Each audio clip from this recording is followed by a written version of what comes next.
Wrote a column on ESPN.com on the eclectic group of Super Bowl MVP winners. And when Sando stacked the MVP performances against each other, Tom Brady's performance in Super Bowl 49 against the Seahawks, which was pretty sick, landed at number 17. Skip. Wait, say that again?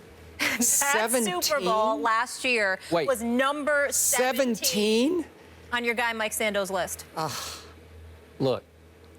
I don't know Mike Sando, but I read every word he ever writes. I love what he writes. Yeah. This is the worst ever, Mike. I'm sorry. Not only should he not be 17, his other Super Bowl against Carolina is at 16.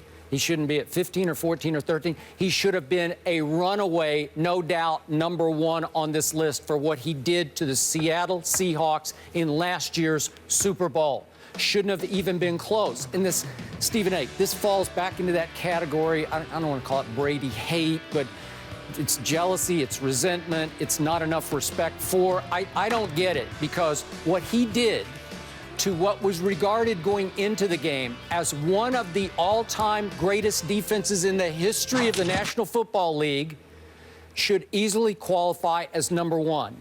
Just off the top, remember, they couldn't run the ball against Seattle. They tried to run it 21 times. They ran for 57 yards. That's an average of 2.7 yards. So the entire burden fell back on number 12 to basically offensively beat the Seahawks by himself. He set the Super Bowl record for completions with 37. He set the Super Bowl record for first downs via pass with 21. And do I have to remind you what he did to an all-time great Seahawks defense in the fourth quarter when Tom Brady went 13 of 15 for 124 yards in the fourth quarter? That was a QBR, scale of 0 to 100, in the fourth quarter of 97. 2 touchdowns, brought his team from 24 to 14 down, and we all know what happened at the end. But Tom Brady won the game. You can say that the Seahawks lost the game.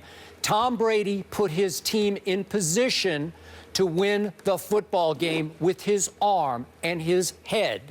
And it was the best performance I've ever seen in a Super Bowl.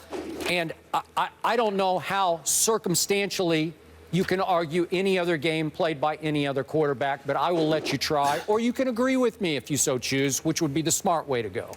Well, then I'm an idiot, because I'm not agreeing with you. And we all know how emotional. And listen, we all know that you have no objectivity whatsoever. Oh, okay. I mean, we're talking about Tom Brady here. Who expects you, to be honest? There? Did I not state the truth from start to finish? Well, you stated the truth in terms of he didn't deserve to be ranked 17th. I do get that point. It should be higher. There's a few of them that I think it should be higher than. I think it should be higher than Larry Zonka's performance. I think it should be higher, than a few other performances as well. Riggins as well.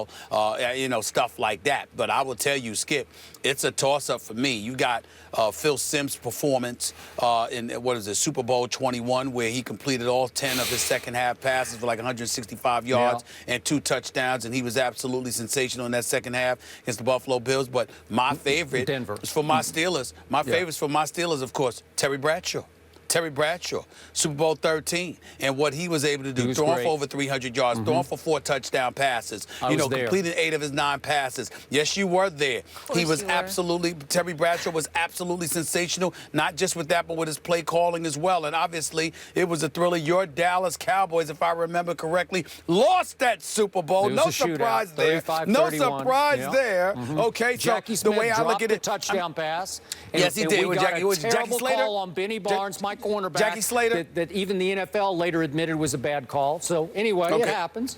It happens. Well, listen, I keep trying to tell you, the Dallas Cowboys, what do I say? Say it with me. An accident waiting to happen. Okay, this is who they are. This is who they are. This is who they've been. So that's what it is. They beat the Denver Broncos in a Super Bowl, and they beat the Miami Dolphins in a Super Bowl. And then they won 3 in the early 90s that should have been 4. But go ahead.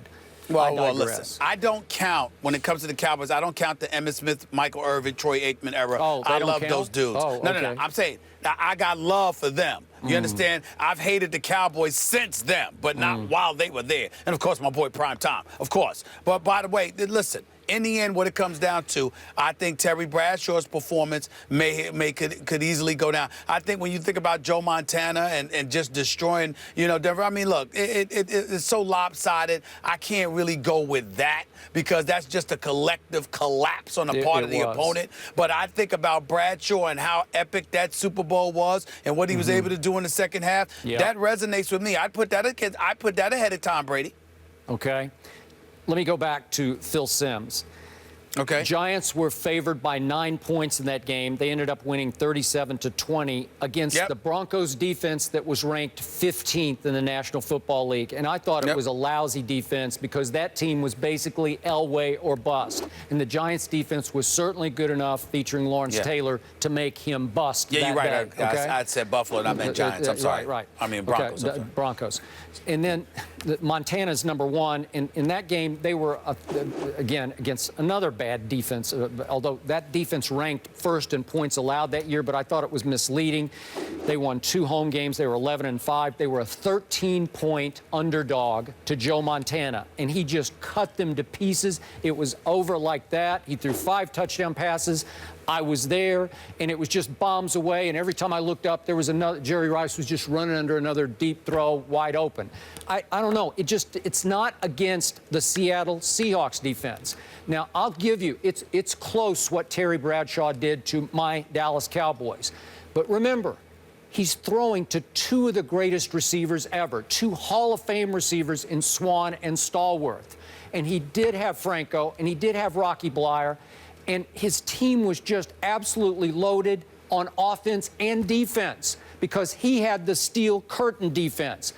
By the way, that game featured the greatest collection of talent on one football field I have ever witnessed anywhere. So I'm with you. I give magnitude to what you're saying.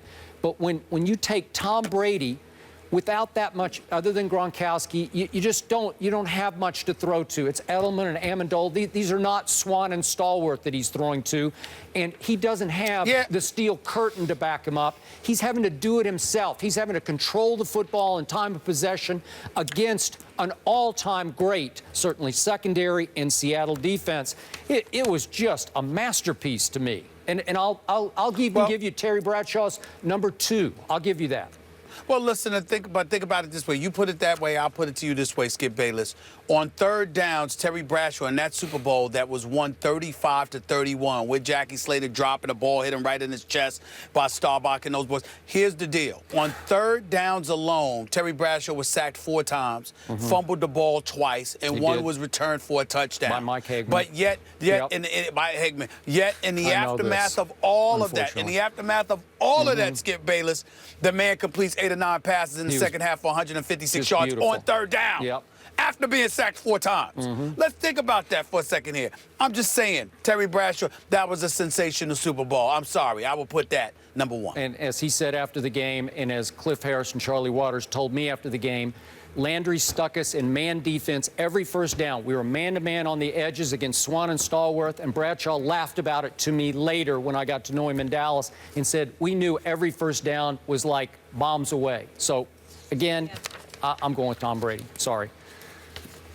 All right, let's leave it there. I like 2007, 2011. Moving on. Up next, we're wait a second. You're not going to get away with that. At quarterback in this year's Super Bowl, Ryan Clark in the house. The Ryan, luckiest